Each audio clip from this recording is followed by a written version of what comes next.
លោកនាងប្រចាំភ្លឺថ្លាจะចាំពលថាច័ន្ទពេញបរមីលោកនាងប្រចាំភ្លឺថ្លាจะចាំពលថាច័ន្ទពេញបរមីមិត្តយើងទាំងប្រុសទាំងស្រីមិត្តយើងទាំងប្រុសទាំងស្រីយើងគិតលៃមកជុំគ្នាម្ដងគិតលៃមកជុំគ្នាម្ដងសប្បាយក៏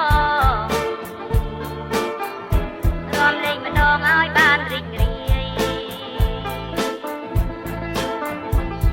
ព្រះច័ន្ទរមូលក្រឡំព្រះច័ន្ទពេញគង់នៅលើមេឃាព្រះច័ន្ទរមូលក្រឡ